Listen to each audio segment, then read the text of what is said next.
Thank you all once again. I was going to say good to see you, press corps, but I haven't seen you in a while. Good to be with you again on Zoom. I think we're all looking forward to some form of live press conference someday. Really, the main reason we wanted to get together is Mayor Turner and I met in front of both of our communities what seemed like forever ago when we were entering this challenge we've all been facing and we've all been fighting as we met out at UTPB School of Engineering and announced our emergency declarations that, quite frankly, back then made it very possible for our food banks and for our communities to start accessing things they needed to access, even though it introduced a challenging time to our community. I think I can sit here together with Mayor Turner and say we've been extremely proud of our communities. We've been proud of the way you have responded as West Texans without us saying things like mandates, without us saying like things, you have to do this. We've encouraged you. We have done our best to really appeal to your better nature and to your love of your neighbor. And you have done exactly that. You have served each other. You have prayed for each other. You've made sacrifices. Many of you are on desperate times related to your personal businesses as well as your careers. All of us have been going through this process together. But the key word in that is we have been going through it together. It doesn't mean we haven't had bumps in the road. Doesn't mean we haven't had confusion or some disagreements. But the fact of the matter is we are here. And even though our case counts are higher than we would like them to be, were it not for some particular hot spots, we have actually been able to do a very good job as a city, both cities and as a region. We sit here today on really, I guess you could say, the eve of the governor's new declaration to begin to open up Texas for business. I'm very humbled to be able to say that alongside Mr. Turner and others, we have been able to put some of our ideas in front of the governor. And I think we can also say that we have seen those ideas being brought forth to the state of Texas. So that was something we needed to do as West Texans and as West Texas mayors, as sometimes we have a tendency to be overlooked, even though, as you have heard before, we are the food, the fuel, and the fiber for the entire state of Texas, if not for the country. But as we sit here on the cusp of this new day of a 25% opening tomorrow, I know my main message to you, and I'm sure Mr. Turner will have an additional message as well, is we need you to not act like this is Memorial Day weekend or Labor Day weekend or July 4th. It is very important that we move forward together cautiously. As I shared with someone just the other day, I am nervously excited about getting back to business. That doesn't mean we can throw caution to the wind.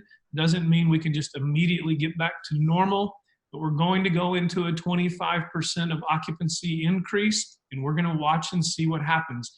It's going to be up to you.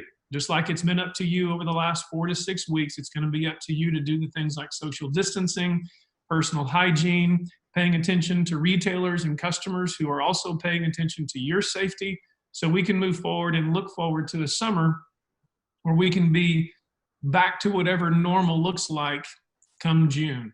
So those are really my only comments to open up with. I'll be ready for questions. I'm sure Mayor Turner has some things to say as well. Thank you, Mayor Payton. It is a privilege to be here with Mayor Payton.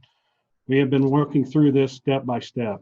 I remember back in that horrible day on August 31st when Odessa and Midland stood together. In this crisis, Odessa and Midland are standing together. We understand the economic challenges that we have as the Permian Basin. I would say, and I'm sure Mayor Patrick would agree, no other two cities in the state of Texas have been hit as hard as Odessa and Midland with COVID-19 and with the drop in oil prices. We understand there is a lot of fear, but we are starting to move towards getting things back to normal. It may not be the normal that we knew before. People are still going to be wearing masks, and we encourage that. And when you go into a retail establishment, make sure you take hand sanitizer. The same things we have preached this entire time. We, as the individuals of Odessa and Midland, are deciding how that's going to go forward. The governor does have the opportunity to bring things back if the numbers start going up too quickly. And that is his role. And as leaders, we do not want to go back. We want to keep moving forward. But we do have to be conscious. Please wear a mask. Please use hand sanitizer when you can.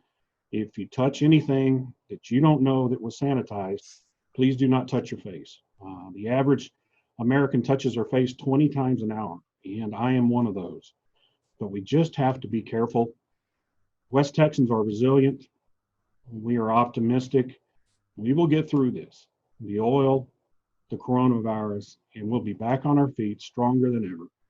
But we're going to stick together, and we're going to continue to move forward.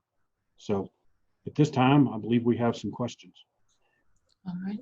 The first question comes from the MRT. It says, was there any thought to do what they are reportedly doing in Big Spring and start with a 50% opening?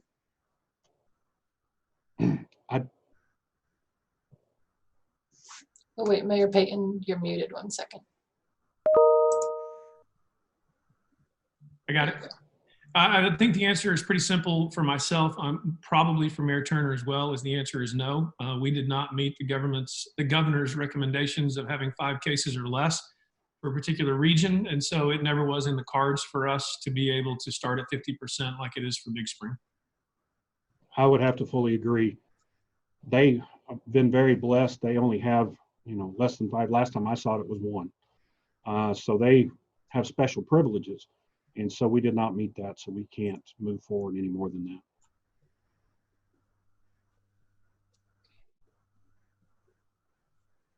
that. Okay, but media members, remember you can also use the raise your hand feature if that's easier for you to ask your question. I'll give them some time to type out too.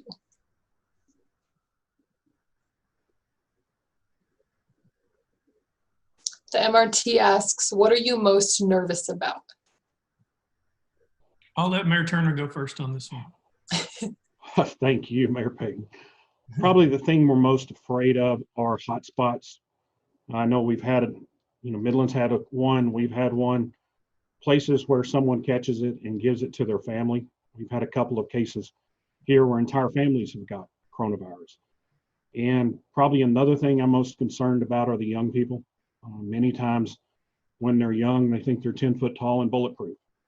And my fear is they're going to get out without taking the precautions and take this home to a member who maybe has a compromised immune system, maybe is in that age range where cases are more serious. That's what I'm worried about.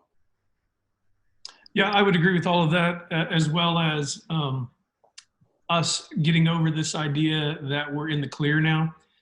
Which would change behavior and have too many people trying to get to the mall, too many people trying to get to the store together.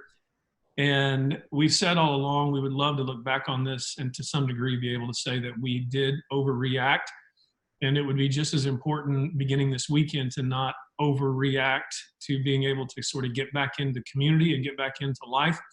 So we're equally concerned about outbreaks. We don't want to have to put the brakes on things again. We want to be able to depend on the citizens to do the right things that they've continued to do. And so that would be where I think we share the same anxieties moving forward. Exactly. The next question is, are there particular places that will receive more attention / support to help as they start back up for the first time in weeks?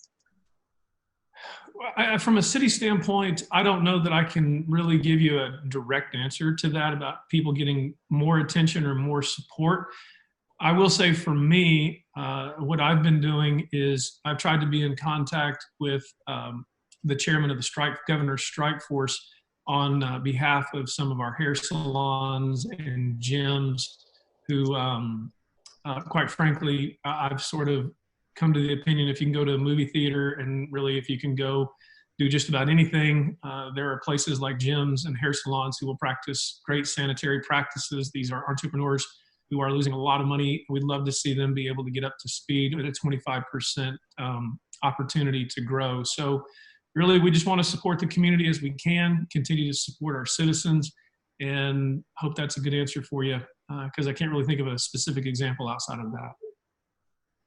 I think we are looking at all of our retailers, especially restaurants, making sure they're masked, the employees are masked. But I would have to agree with Mayor Payton. If you look at barber, if you look at a hair salon, the regulations they have anyway in non-COVID-19 days are typically some of the most stringent. And I believe that, like Mayor Payton, if you can go to the movie, you can get your hair cut if you do it in the correct and professional manner. Mayor Payton and I are going to continue to fight for the gyms and things like that, because some of these it's easier for a small store not to open because your rent isn't as high versus a 10,000 square foot gym where your rent is very high. And so those are the ones that we're trying to work forth and trying to get to the governor to let them go ahead and open up, and we can work with them to make sure they open up in a way that's safe for everyone. The next question comes from News West 9. They ask, some cities are being very, very strict as to what businesses can and can't do. It seems you guys are trusting citizens to make smart choices. Why is that? I guess I can start out on this one. Well, there are businesses that cannot open. In the governor's executive order GA 18, it says things like bars cannot open, gyms, public swimming pools, interactive amusement venues, bowling alleys, video games, massage parlors, tattoo studio, piercings, and cosmetology. We've worked, Synergy here in Odessa will not be opening because they do have video arcade. They also have bowling, but they also have movies. And they have deemed that it will be very difficult to keep people from playing the games or going bowling and just going to the movies. So we are limiting. We do have some game rooms, which we are not allowing to open back up. But if we can get some of the restaurants, we can get some of the retail back open. If you look at a furniture store, there's very little risk because there is so much space. Some make sense, and others, the governor has chosen not to. So we are doing everything we can. We don't want to send our police out, and we don't want to send our fire inspectors out, but they will be out checking and making sure that everyone is following the rules. I would agree with what the mayor has to say to that question. My dog is trying to get in on this conversation as well, if you can hear her barking. But I think you also have to look at the difference just really between cities. Most of the places where we see a high level of strict enforcement are in some metroplex areas and a little bit more difficult to police. And in some cases, just a different culture of not trusting citizens the way we do. And also knowing that they don't have a citizenship like we do that says, listen, if you're not looking out for my safety, then I'm not going to patronize your business. So we're going to do what we've done. What we've done over the last 6 weeks has proven effective. We do have a community that gets on Facebook and Nextdoor and other apps and likes to tell us who's not obeying the rules. So we are able to chase some things down and find some places where people are operating outside of the rules. But we're not going to be on patrol up and down the streets going in and taking head counts. We just want to look where people especially are not paying attention to the safety of their customers as well as our citizens. If we have to get more strict on something, I don't know what that issue would be, because our two cities have proven they don't need us to tell them what to do. They just need us to inform them of what's important to do, and they'll usually do the right thing.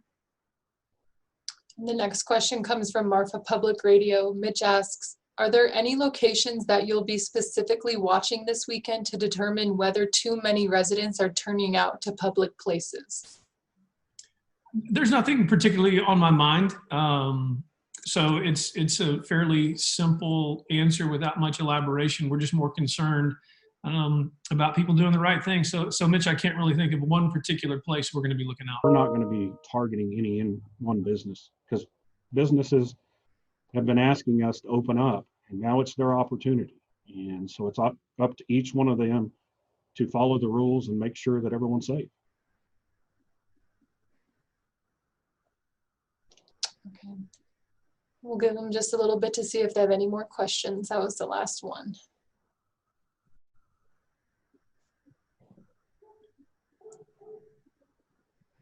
Mayors, is there anything else that you guys wanted to touch on? I just want to thank again the mayor and other mayors in West Texas who have been working together. More importantly, I just want to thank a couple of groups. Number one, you as a press corps. Thank you for your work and letting us communicate with all of you. And then finally, just with the citizens of Midland and Odessa. They've done a fantastic job. Mayor Turner just made a great point. People have been asking us to open up and to open up. And now's the chance to open up and to have a good first step, and then to get to the next step. And then we can see if we can get this thing rolling in June. And then hopefully we can watch things begin to turn around for our oil and gas sector, which is the lifeblood of our region. All of us are in the oil and gas business in one way, shape, or another. So that's the next crisis we have to make decisions about, and hopefully we can have favorable decisions worldwide so this economy can start steaming along again. So I'm sure we'll be in touch soon to discuss where we are, taking the next step as a region. Thanks again for all your help and all your work, and God bless. I'd like to also thank the media. They have done a fantastic job of keeping people informed. I would like to thank the oil companies. One of the concerns when we started this was, where do you get enough sanitizer? And the oil companies have been amazing to be able, in fact, I'm going over Monday to pick up 25 gallons of sanitizer from Slumberjack. They have reached out, giving us masks, gowns, things that I didn't know oil companies had, and they have been absolutely amazing. Our business community, people making masks for other people, it's just West Texas. It's the type of people that we are. We love each other. We don't always agree, but push comes to shove, we always stand shoulder to shoulder. And I could not be more proud of both of our communities, and feel very honored to be able to serve with a gentleman like Mayor Payton. He is a Christian and a good man, and it's my pleasure. And thank y'all, and we will hopefully in 2 weeks come back and say we're ready to go to the next level. So thank you.